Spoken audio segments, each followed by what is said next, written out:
Hi, I want to welcome you to another edition of Lovin Sheila Shorts. I want to come to you briefly today and just kind of catch up. I feel like we've been apart for a while or haven't taken this journey together for a minute, and I want to catch up with you. And I want to talk about the changing seasons. As we know, we're leaving the summer and we're entering the fall.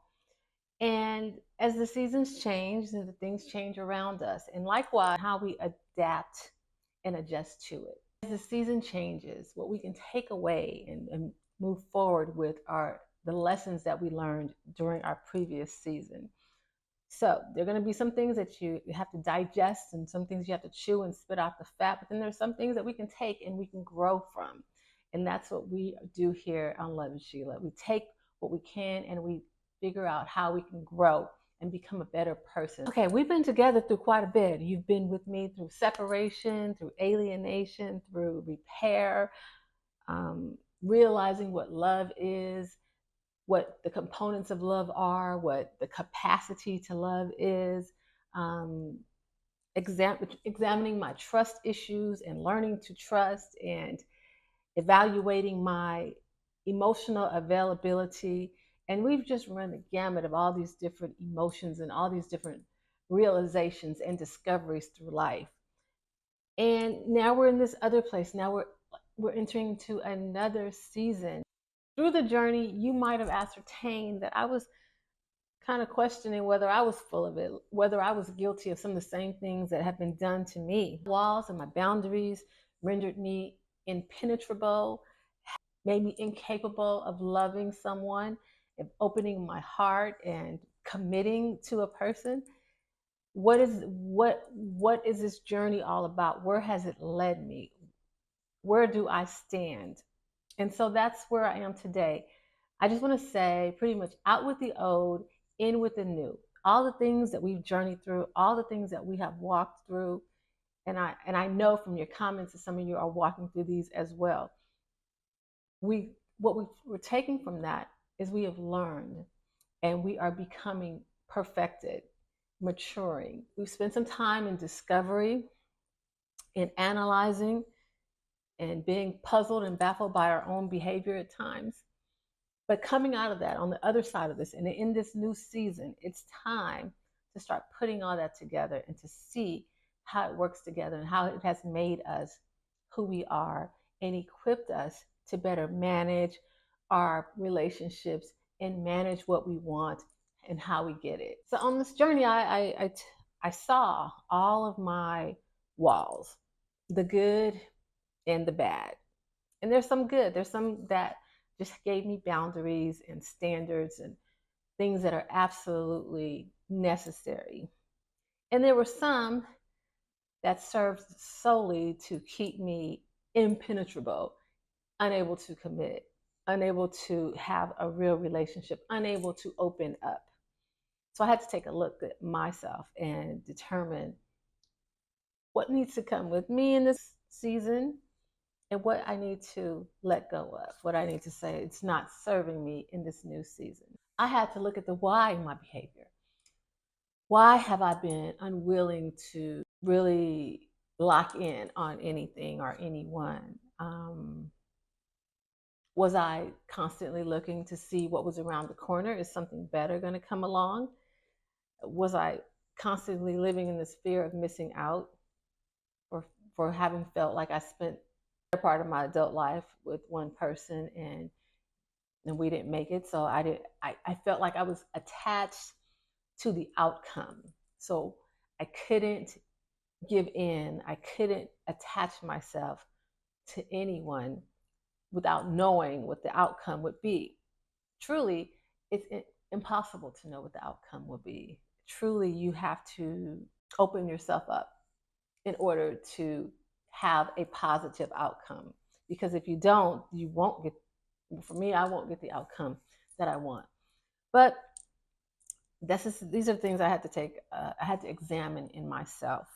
And we have to examine ourselves, like constantly moving the bar, setting a new standard so that it's never attainable. This is something that we can do. Not even what someone told me, that you want love, but you don't know really looks like. You haven't identified that. I told you about that in Happy Endings. And to a degree, absolutely, that is true. So I don't know what it looked, I didn't know what it would look like. And so I just kept adding new things to the pot, just like, okay, they better have this and that, because I hadn't identified, I hadn't put the matrix of when I had actually got there. You know, I talked about that, having measures so you know how you're doing along the way. But I didn't know what it looked like. So I couldn't know when I had arrived. And this made me take a look at myself and my motivation and my actions. And my therapist said, maybe you just like the attention. Maybe you just need like to be pursued. Or, and I was like, no, I don't. That's not it. But it was something. And so I have to continually dig deep and try and figure out what it was. These were real questions, and my behavior really required that I take a look at these questions and get the answers, because maybe I let some people in who were safe. They did not threaten my need. They didn't threaten my freedom, because they weren't really offering what I wanted long term.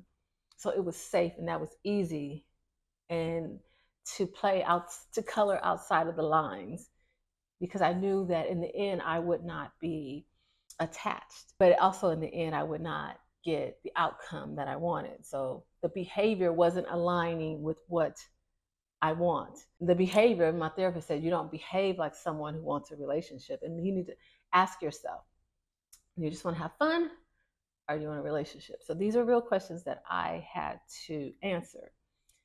And there's a season for everything. And there may be a season where you just want to go out and have a good time and be with your friends. And then there's a season where you just want to be with someone and not settle down, because I am reading this book, The Opposite of Settling Up. And he's echoing a lot of things that I've been saying, is just looking at the contribution that a person will make to your life.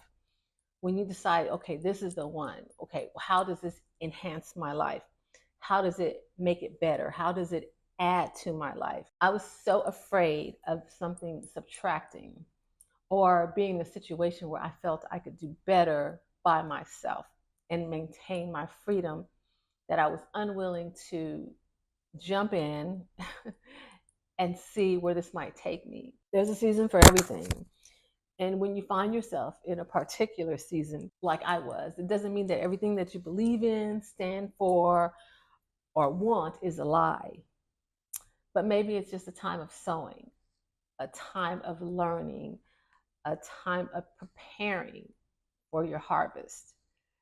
So you know what it looks like and what it feels like. And like I mentioned before, having the timeline to kind of like let things unfold, to blossom. Maybe that's what the season is, so you can see what it looks like. And so I can answer the question when someone someone tells me, do you even know what it looks like? Yeah, I know what it looks like now. I have a vision of what it entails. And so now there's answers to those questions. It's not just a want. It's like, okay, this is what I need. And I know this is what this brings out in me. And so the season of dryness is leading to a season of fullness, of abundance, of harvest, of growth. Don't despise the seasons that seem like, where am I? What am I doing? What is this all about? Am I even me? Is the question. Am I even me? Am I acting like me? Am I behaving like me?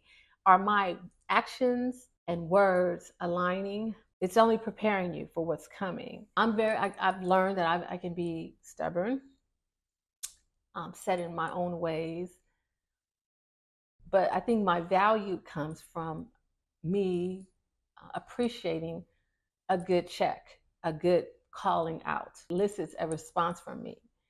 And, in the past, in my dry season may not have been the best, but in this new season, it allows me to do some self-reflection, to be aware, to take accountability, and to account for my actions, and if they align with what I say my purpose is, and what I want, and where I'm going, and who I am.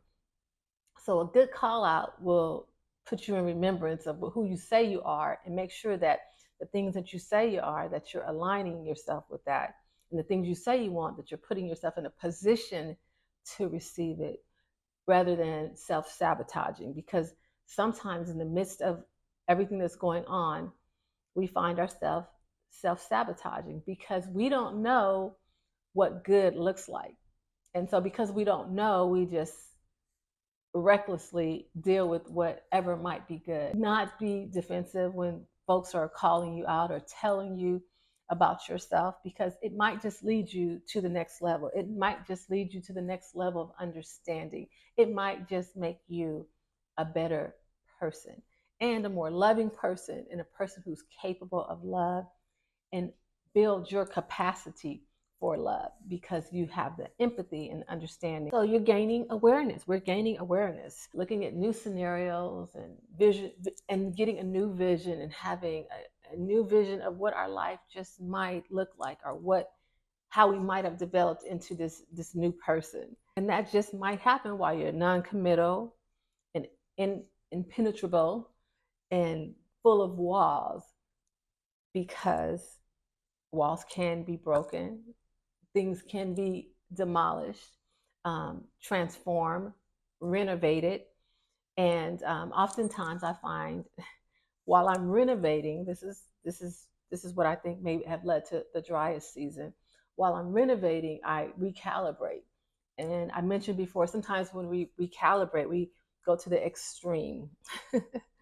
But remember, we're recalibrating. So it doesn't mean that's where we end up. That means that's in the process of recalibrating, that's where we go. But we'll eventually get some balance to that. So the recalibration is just making the adjustment. It's what I would call previously the pivot, or just processing the information, processing the data so you can make good decisions, because I always talk about that. Let's make good decisions. So sometimes we need to recalibrate when we've been making poor choices and are not behaving like we think we should, or not doing things that align with our values. Then we have to recalibrate. And it's a process. It may take a whole season to get that calibration done, but when you come out, you have some balance and some equilibrium, and you can move forward with wisdom, applied knowledge. And you can reflect, and you can see in your past experiences how you could have done things differently, or where you may have went wrong.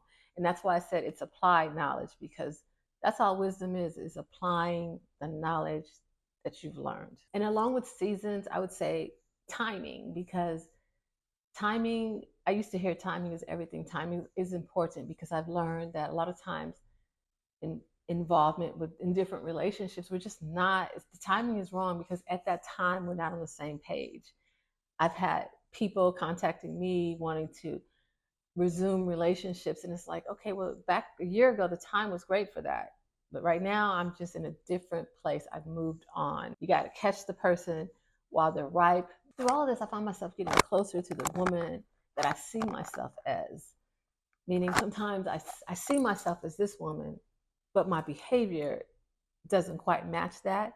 But through these experiences and through the learnings and through taking away different things, I see myself becoming the woman that I want to be, the woman I see myself as, the woman I envision myself as. So there are still remnants. That's why we're ever evolving and ever growing. There are remnants of codependency, of choosing others over me, of putting myself in their shoes rather than me putting them in my shoes. And that's something I'm working on, and I encourage you to do that. Remember, put them in your shoes. I remember in my last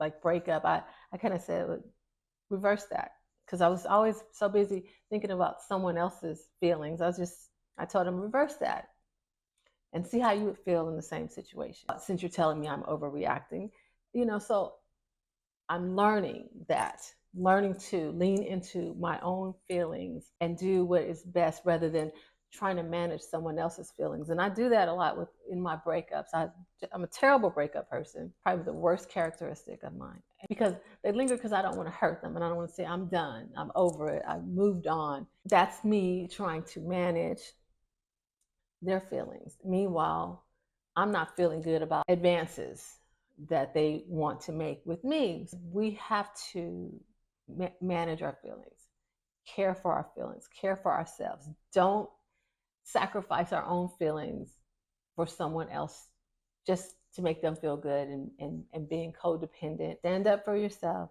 speak your mind, speak your truth, own your truth. And and I'm saying this because this is what I need to do. I have it written on my wall. Develop courage, and I use a different word. The courage to say the things that need to be said. Put closure where closure needs to happen, and to move forward with life. As we move forward, as we put closure, and as we out with the old, in with the new, there was something that was brought to my attention, and it was called the peak in rule. And it is a psychological term. And oftentimes we look at relationships, either we look at them, when we look back on them in our nostalgic ways, we look at them either by their peak scenario, the peak situation where it was at its best, where you were having the most fun, where you felt the most in love or the most loved, or we look at it at its worst, where things are falling apart, and maybe you're abusing each other, and you're unfaithful. So we tend to look at relationships by those two standards. But I encourage you, because I've done that. And what happens is you kind of romanticize, either you romanticize it and think how heavenly and lovely it was because you only think of those great moments, or you look at it like it was a terror, like a horror movie. Like, what was I doing? Why was I there so long? Because you're only looking at the bad things. I encourage us to look at the entirety of these relationships, determine what your true feelings are about it. Because yes, we may have had some great times, or we may have had some horrific times, but all the times weren't horrible, and all the times weren't necessarily great. So in order to move on peacefully and put the old things behind us and be ready for the new things, have a good and accurate view of your past relationships, of where you stand, and more importantly, why you are where you are. There's a reason why. Every bad interaction, you should have 5 good interactions. And that is kind of a barometer of a good, healthy relationship. So keep that in mind. In doing so, we can move on with clarity. We may not have all the answers. We might not know the whys all the time, but we can move on with assuredness that it was the right thing to do, and that season in our life has ended, and we are ready, prepared, and open for new possibilities and what this next season will bring. And that's what I want you to remember. Out with the old, in with the new. There's wonderful things waiting for you, in store for you. Tune into yourself, tune into your mind and your spirit and your soul, and know what it is that you need, and know what you want to manifest, and know what you're working for, and know who you are. And make sure that you're choosing things along the way on your journey that align with who you are, your direction, and your vision for your life. And if it doesn't fit, don't be afraid to let it go and move towards something that does work and that does align with where you're going. Here, with this whole tribe of my friends who are with me in this Lovin Sheila journey and loving on themselves as well, we're going somewhere. We are going to our happy place. We're on our way to the good part, and to that destination. It's going to be filled with many good parts, many enjoyable experiences, and we're curating that life for ourselves right now. And I just want us to stay mindful and present and aware of what fits and what works in our life and what doesn't. And we're not romanticizing, we're not fantasizing, or we're not creating horror stories, but we're creating the life that we want to move forward in happiness, in joy, and fulfilled in every way. And that's all I have for you today on Lovin Sheila. This little short that wasn't so short. But don't forget to like, subscribe, comment, and share. And I will see you soon on the next Lovin Sheila. Thank you.